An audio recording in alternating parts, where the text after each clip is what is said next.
യദ്ദർശനം നിഖിലദുഃഖഹരം പവിത്രം യത്പാദപങ്കജരജാംസ്യഖനാശകാനി ധാത്രീ പുമർത്ഥനിജസ്യ ച യത്കൃപാ ശ്രീനാരായണം മുനിവരം തമഹം നമാമി. ആത്മസഹോദരരെ, എല്ലാവർക്കും എൻ്റെ വിനീത നമസ്കാരം.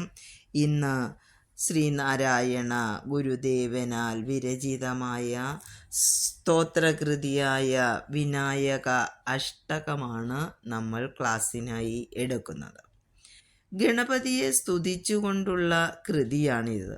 എന്നാൽ ഇത് എപ്പോൾ എവിടെ വെച്ച് രചിച്ചു എന്ന് അറിയുന്നില്ല. ഒരു അനുമാനം എന്ന നിലയിൽ മാത്രമാണ് ഇതിനെക്കുറിച്ച് പറയപ്പെടുന്നത്. അരുവിപ്പുറം പ്രതിഷ്ഠയ്ക്ക് ശേഷം ഗുരുവിനെ ഇങ്ങനെ തമിഴ്നാട്ടിലെ പല സ്ഥലങ്ങളിൽ നിന്നും ആൾക്കാർ വന്ന് കൂട്ടിക്കൊണ്ടുപോകുകയും അവിടെയൊക്കെയുള്ള ദുർദേവതാ പ്രതിഷ്ഠകളെ മാറ്റി പ്രതിഷ്ഠാകർമ്മങ്ങൾ ചെയ്യിക്കുകയും ചെയ്തിരുന്നു. അങ്ങനെ നാഗർകോവിലിലെ കോട്ടാർ എന്ന സ്ഥലത്ത് ദുർദേവതകളെ ആരാധിക്കുന്ന സമ്പ്രദായം നിലനിന്നിരുന്നു. മാടൻ തറ, യക്ഷിത്തറ, ചാത്തൻ തറ, മറുതത്തറ, ഇങ്ങനെ തറകൾ കെട്ടി പ്രതിഷ്ഠകൾ വെച്ച് അവർ ആരാധിച്ചിരുന്നു. എന്നാൽ ഗുരുഭക്തരായ കുറേ പേർ ഗുരുവിനെ ക്ഷണിച്ചു അവിടേക്ക് കൊണ്ടുപോയി ഗുരുവിൻ്റെ നിർദ്ദേശപ്രകാരം ആ പ്രതിഷ്ഠകളെല്ലാം പിഴുതെടുത്ത് ഒരു ഭാരവണ്ടിയിൽ കയറ്റി സമുദ്രത്തിൽ കൊണ്ടുപോയി നിമജ്ജനം ചെയ്തു. അവിടെ ഒരു ഗണപതി വിഗ്രഹം പ്രതിഷ്ഠിച്ചു. പിള്ളയാർ എന്ന പേരും നൽകി. തമിഴ്നാട്ടിൽ തന്നെ സേലത്തിന് സമീപമുള്ള ഭവാനി എന്ന സ്ഥലത്തും ഗുരു ഇതുപോലെ ഒരു ഗണപതിയെ പ്രതിഷ്ഠിച്ചതായും ചിലർ രേഖപ്പെടുത്തിയിട്ടുണ്ട്. ഈ പിള്ളയാർ പ്രതിഷ്ഠയ്ക്ക് ശേഷം രചിച്ച കൃതി ആയിരിക്കാം വിനായകാഷ്ടകം എന്ന് അനുമാനിക്കുന്നു.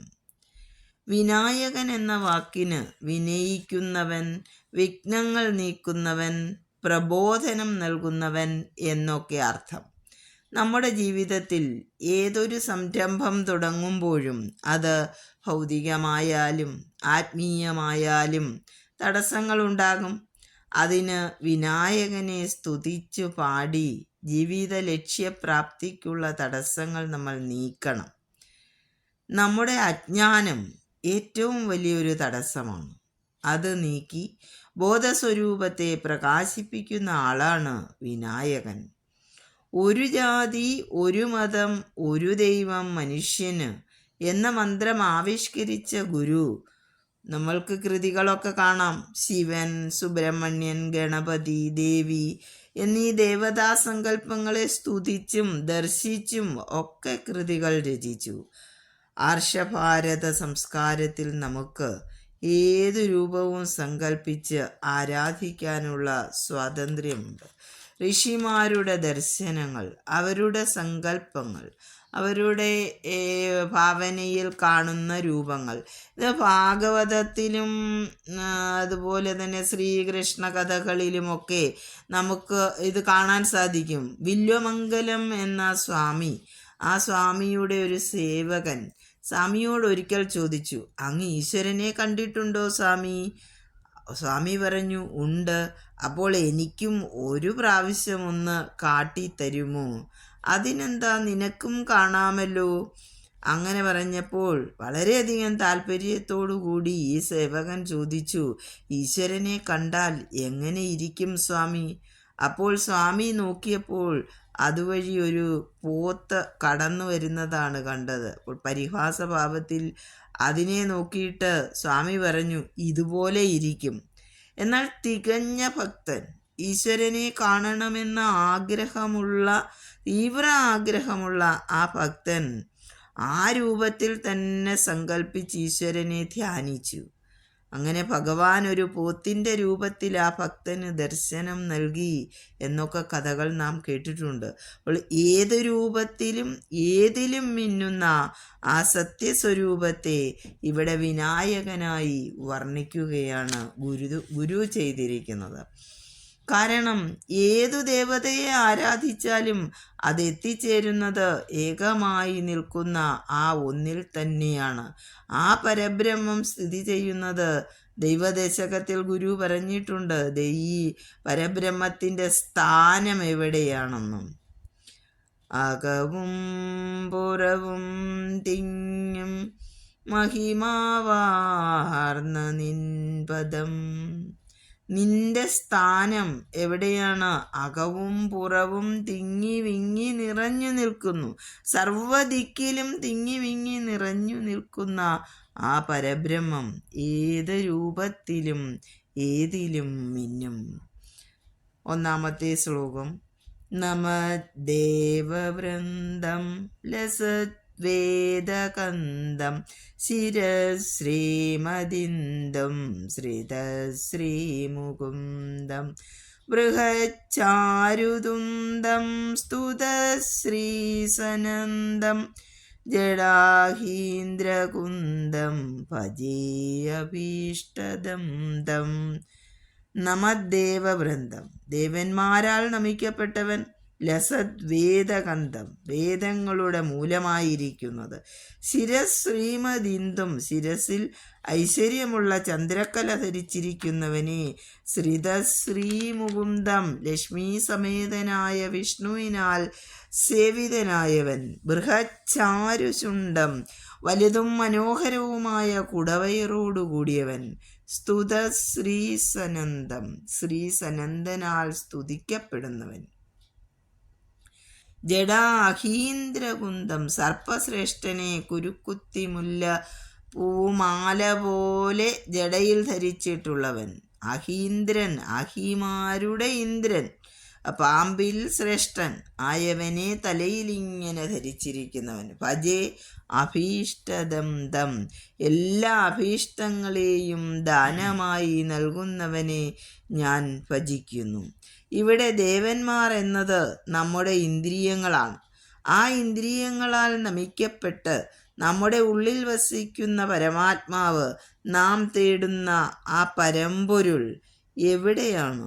എന്തുകൊണ്ട് നാം അതിനെ തേടുന്നു? നമ്മിൽ തന്നെ കുടികൊള്ളുന്ന ആ പരമാത്മാവ് നമ്മുടെ ദുഃഖങ്ങളെയും ദുരിതങ്ങളെയും എല്ലാം ഇല്ലാതാക്കി ശാന്തിയും സമാധാനവും നൽകും. ലസത് വേദകന്ധം, പരമാത്മസത്തയായി ദർശിക്കുന്നത് വിനായകനെയാണ്. വിനായകൻ തന്നെയാണ് എല്ലാ വേദങ്ങൾക്കും ബീജമായി വിലസുന്നത്. ശിരശ്രീമദിന്ദും, ശിരസിൽ ചന്ദ്രക്കല ധരിച്ചിരിക്കുന്ന വിനായകൻ ശിവമയ സ്വരൂപനാണ്. ശ്രിതശ്രീമുകുന്ദം, ശ്രീസഹിതനായ വിഷ്ണുവിനാൽ സേവിക്കപ്പെട്ടു നിൽക്കുന്ന വിനായകൻ യഥാർത്ഥ പരമ്പൊരുൾ തന്നെയാണ്. ഗണപത്യ പുരാണത്തിൽ ശിവപാർവതിമാർക്ക് മുമ്പും ഗണപതി ഉണ്ടായിരുന്നു. തങ്ങൾക്ക് പുത്രനായി പിറക്കണമെന്ന് തപസ്സു ചെയ്തു അത്രേ ശിവപാർവതിമാർ. ആദിമൂലമായ ആ മഹാഗണപതി ശിവപാർവതി പുത്രനായി ജനിച്ചു. ബൃഹച്ചാരുശുണ്ഡം, ബൃഹത്തായ കുടവയർ, നിറഞ്ഞ വയർ സംതൃപ്തിയുടെ ലക്ഷണമാണ്. പൂർണ്ണതയുടെ മികവ്, പൂർണ്ണജ്ഞാനമായ പരമ്പൊരുളായിട്ടാണ് ഗുരു ഇവിടെ വിനായകനെ സ്തുതിക്കുന്നത്. സ്തുതശ്രീസനന്ദം, ബ്രഹ്മാവിൻ്റെ മാനസപുത്രന്മാരായ സനകൻ, സനന്ദൻ, സനാതനൻ, സനൽകുമാരൻ എന്നിവർ ഗണപതിയുടെ 4 വശങ്ങളിലുമായി നിലകൊണ്ട് ബ്രഹ്മജ്ഞാനത്തിനായി സ്തുതിച്ചുകൊണ്ടേയിരിക്കുന്നു. ബ്രഹ്മാവിൻ്റെ മാനസപുത്രന്മാർക്ക് ഒരേ ഒരു ജീവിത ലക്ഷ്യമേ ഉള്ളൂ, ജ്ഞാനം നേടുക എന്നത് മാത്രം. തൻ്റെ വലിയ ചെവികൾ തുറന്ന് നിരന്തരം വേദസൂക്തങ്ങൾ ശ്രവിച്ച്, അതുപോലെ തന്നെ പാതി അടഞ്ഞ കണ്ണുകൾ നമ്മൾക്കത് കാണാവുന്നതാണ്. ഗണപതിയുടെ കണ്ണുകൾ പകുതി ഇങ്ങനെ അടഞ്ഞിരിക്കുകയാണ്. അതെന്തു ചെയ്യുകയാണ്? മനനം ചെയ്ത് ആ വേദസൂക്തങ്ങൾ ഓരോന്നായി നിരന്തരം ശ്രവിച്ച് മനനം ചെയ്ത് ധ്യാനത്തിലൂടെ അറിവ് നിറയ്ക്കുന്നു. ആ അറിവിനായി കൊണ്ട് സനന്ദാദികൾ സ്തുതിക്കുന്നു. ജഡാഹീന്ദ്രകുന്തം, സർപ്പശ്രേഷ്ഠനെ ജടയിൽ ധരിച്ചവൻ, അങ്ങനെയുള്ള വിനായകൻ ഇവിടെയും ശിവഭഗവാനും ഗണപതിയും ഒന്നാണെന്ന് ആവർത്തിക്കുകയാണ്. ജടയിൽ ചന്ദ്രക്കല, സർപ്പം ഇവയൊക്കെ ധരിച്ച ശിവരൂപമാണ് നമ്മൾക്കറിയാവുന്നത്. ശിവരൂപം ബ്രഹ്മം, പരമ്പൊരുൾ, പരമാത്മാവ് എല്ലാം ഏകമായ ആ സത്യത്തിൻ്റെ വിവിധ രൂപസങ്കല്പങ്ങളാണ്. ഈ ഏകരൂപമായ ഈ വിനായകൻ തന്നെ വിവിധ രൂപസങ്കല്പങ്ങളിലൊന്നാണ്.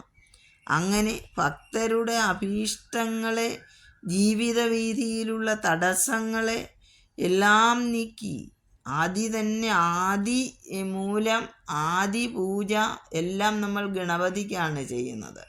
ആദ്യമേ തന്നെ ഗണപതിക്ക് നാളികേരം ഉടച്ച് നമ്മളുടെ വിഘ്നങ്ങളെ നമ്മൾ മാറ്റുന്നു. അങ്ങനെ വിനായകൻ, വിഘ്നേശ്വരൻ ആയി നിൽക്കുന്നു. ജീവിതത്തിൽ നമുക്കുണ്ടാകുന്ന എല്ലാ തടസ്സങ്ങളെയും ബുദ്ധിമുട്ടുകളെയും നീക്കി ശാന്തിയേകുന്ന ആ വിഘ്നേശ്വരനെ ഭജിക്കുന്നു. ഓം ശ്രീ നാരായണ പരമഗുരവേ നമഃ.